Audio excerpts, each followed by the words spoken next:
1 अगस्त से देश में 10 बड़े बदलाव हो गए हैं जिनका सीधा असर आम आदमी की जेब, टैक्स, रेलवे, बैंकिंग और निवेश पर पड़ने वाला है क्योंकि अगस्त महीने की शुरुआत के साथ ही कई ऐसे नियम बदल गए हैं जिनकी जानकारी आपके लिए बेहद ज़रूरी है क्योंकि आज से ही एलपीजी सिलेंडर के दाम घट गए हैं, पेट्रोल डीजल के नए रेट जारी हो गए हैं, तत्काल टिकट बुकिंग का तरीका बदल गया है और इसके साथ ही कई और बड़े बदलाव भी हुए हैं।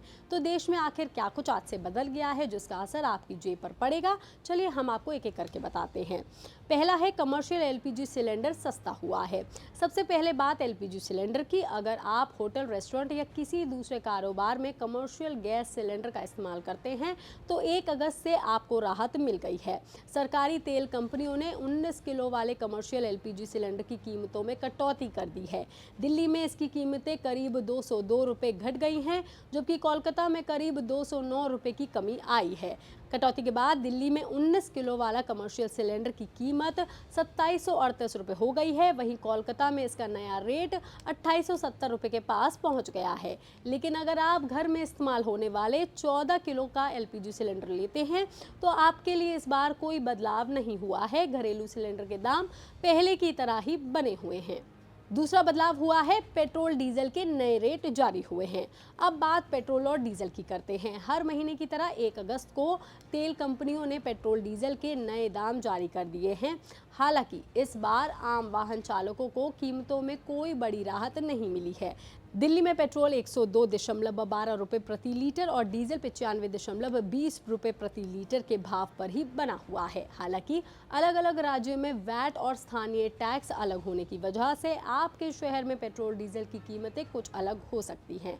यानी कि अगर आप रोजाना अपनी गाड़ी से सफर करते हैं तो फिलहाल फ्यूल के खर्च में कोई बड़ा बदलाव देखने को नहीं मिला है। वहीं तीसरा जो बदलाव है वो तत्काल टिकट बुकिंग का तरीका बदला है।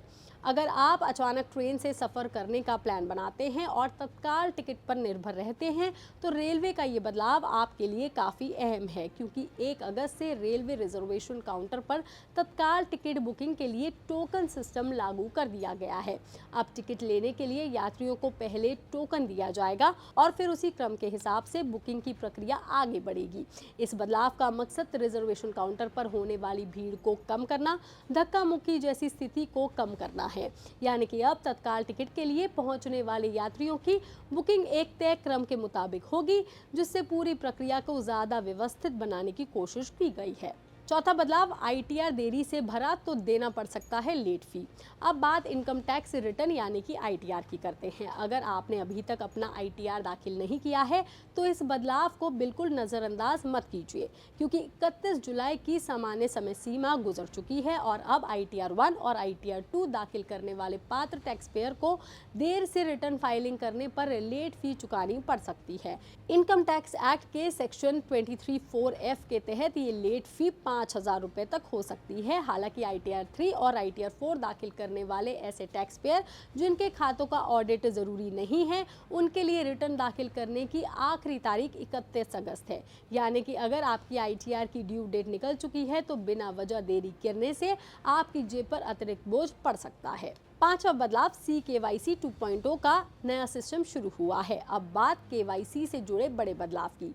1 अगस्त से आधार बेस्ड CKYC 2.0 लागू कर दिया गया है। इसका असर बैंकिंग के अलावा आपके इंश्योरेंस और म्यूचुअल फंड से जुड़ी सेवाओं पर भी पड़ेगा। नए सिस्टम में ग्राहकों की डिजिटल कंसेंट मिलने के बाद उसकी KYC डिटेल को सेंट्रल KYC रजिस्ट्री से हासिल किया जाएगा। इसका मतलब ये हुआ कि अगर आपकी KYC जानकारी पहले से ही सेंट्रल रजिस्ट्री में उपलब्ध होगी तो हर बार बैंक या फिर किसी फाइनेंशियल सर्विस प्रोवाइडर के सामने वही डॉक्यूमेंट्स दोबारा आपको जमा करने की ज़रूरत नहीं होगी। यानी कि KYC प्रोसेस को ज़्यादा डिजिटल और आसान बनाने की दिशा में ये एक बड़ा कदम बढ़ चुका है। छठे नंबर पर है स्पीड पोस्ट के नियम और चार्जेस में बदलाव।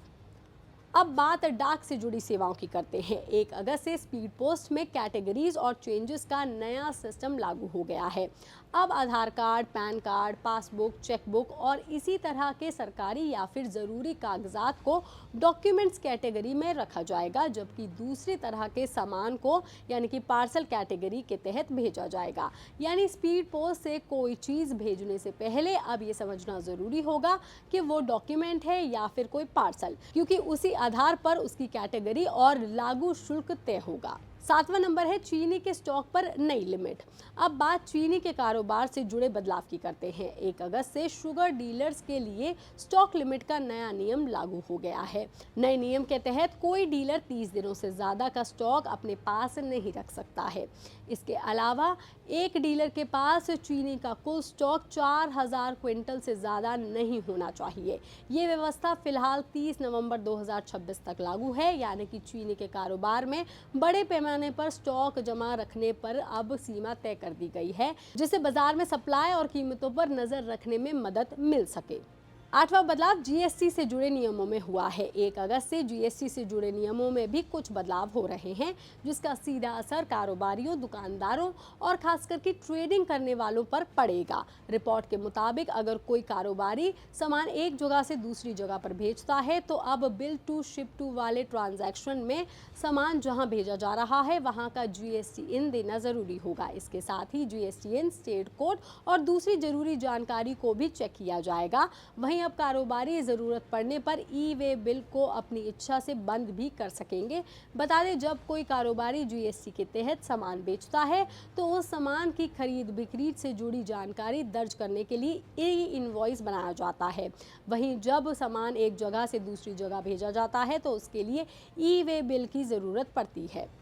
अब इन्हीं ई वे बिल और ई इनवॉइस में बदलाव किए जा रहे हैं, जिससे सामान की खरीद बिक्री और उसे कहां भेजा जा रहा है इसकी जानकारी ज़्यादा साफ तरीके से दर्ज की जाए, जिससे जीएसटी से जुड़े ट्रांजैक्शन में गड़बड़ी को कम करने में भी मदद मिल सकती है। 9वां बदलाव है सेबी का नया बायबैक रूल लागू। अब बात शेयर बाजार में निवेश करने वालों से जुड़े एक बड़े बदलाव की करते हैं। 1 अगस्त से सेबी का नया बायबैक फ्रेमवर्क प्रभावी हो गया है। नए नियमों के मुताबिक लिस्टेड कंपनीज अपनी कुल पेड अप कैपिटल के अधिकतम 15% तक के हिस्से का बायबैक कर सकती हैं।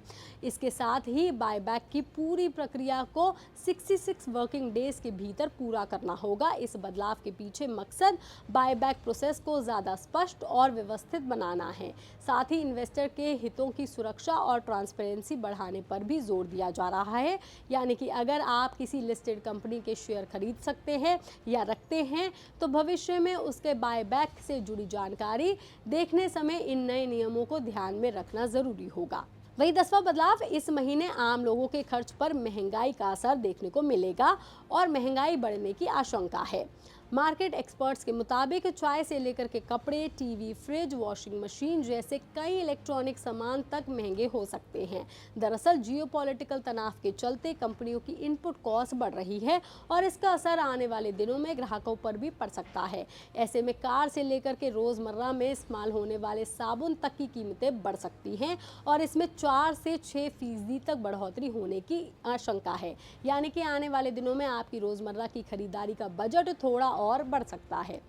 इन सब के अलावा अगस्त के महीने में देश के अलग अलग राज्यों में बैंक कई दिनों तक बंद रहने वाले हैं। आरबीआई के जो हॉलीडे कैलेंडर के मुताबिक अगर देखें तो अगस्त 2025 में बैंकिंग से जुड़ी 14 हॉलीडे एंट्रीज हैं। हालांकि इनमें से कई छुट्टियां राज्य के हिसाब से अलग अलग हैं। इसके अलावा हर रविवार और महीने के दूसरे और चौथे शनिवार को भी बैंक बंद रहने वाले हैं। इसलिए अगर आपको बैंक का कोई ज़रूरी काम करना है तो अपने राज्य की बैंक हॉलीडे लिस्ट ज़रूर चेक कर लें और उसके बाद ही अपना प्लान बनाएं बैंक जाने का। यानी कि 1 अगस्त से सिर्फ नया महीना शुरू नहीं हुआ है, बल्कि आपकी रोज़मर्रा की ज़िंदगी से जुड़े कई नियम भी बदल गए हैं। इसलिए अगर आप इनमें से कोई बदलाव आपके काम से जुड़ा है तो उसे नज़रअंदाज मत कीजिए और समय रहते ज़रूरी जानकारी हासिल कर लीजिए। ये खबर, ये जानकारी आपको कैसी लगी आप हमें कमेंट करके ज़रूर बताएं। बाकी तमाम खबरों के लिए आप देखते रहिए लोकमत हिंदी।